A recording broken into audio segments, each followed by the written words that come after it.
Why the United States cannot stop China's dominance in both mining rare earth minerals and processing them for export. What do smartphones, electric cars, wind turbines, and missiles have in common? They all rely on rare earth minerals, a group of 17 elements that have unique properties and are essential for many modern technologies. Here's the thing. China controls more than 80% of the global supply of rare earth and has the capacity to process them into high-value products. This gives China a huge advantage over other countries, especially the United States, which depends on China for most of its rare earth imports. This is a big problem for the United States and its allies. How did China achieve this dominance and why can't the United States stop it? In this video, we will explore the reasons why the United States and its allies cannot weaken China's dominance in this particular area. We will also look at the numbers and analyze the methods the United States and its allies are using to weaken China's dominance. If you find this topic interesting, please like, share and subscribe to our channel for more videos like this.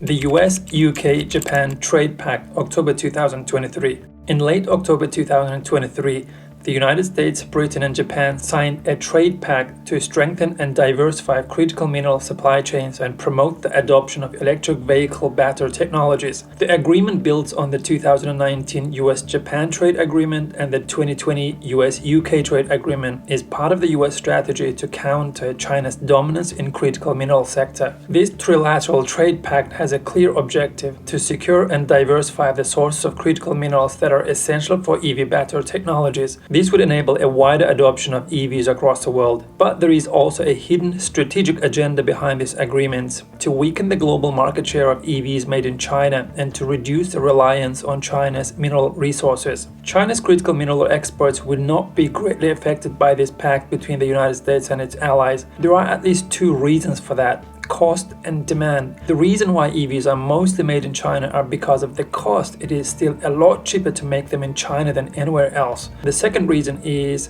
Chinese companies that make batteries and EVs are trying to sell their products in other countries, especially in developing economies where there is more demand.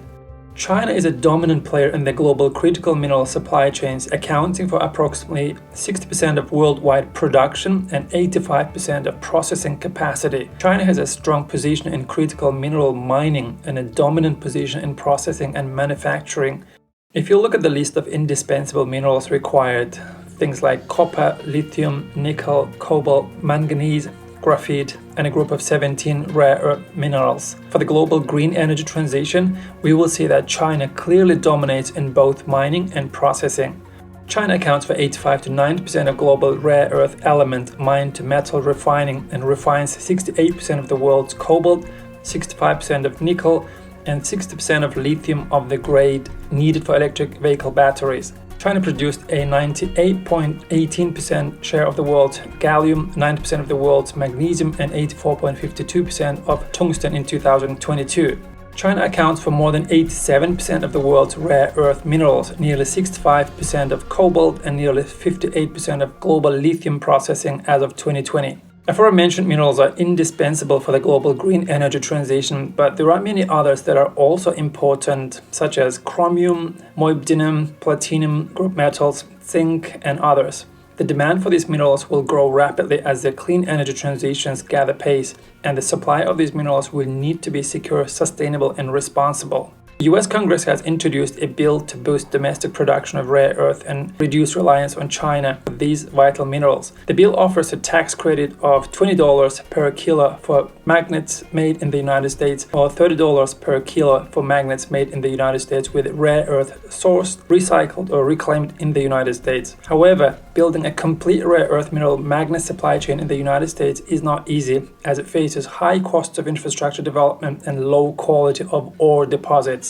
China still has a huge advantage in rare earth reserves, with about 34% of the world's total, estimated at 44 million tons. The US only has about 2.3 million tons of rare earth reserves. This gap, along with the low returns on previous investments in rare earth mining, makes it very hard for the United States to achieve profitable production levels. China has a strong grip on the global rare earth processing industry with more than 80% of the world's capacity. China also imports rare earth ores from other countries, processing processes them and exports them as finished products. This gives China an edge over other countries that lack the advanced technology to refine rare earths. The United States is trying to reduce its dependence on China by forming strategic partnerships with Australia and the EU, aiming to improve rare earth separation technology. However, the EU and Australia are still behind China in terms of refining capabilities. For example, the EU only has one rare earth separation plant in France, which can produce about 1,000 tons of rare earth oxides.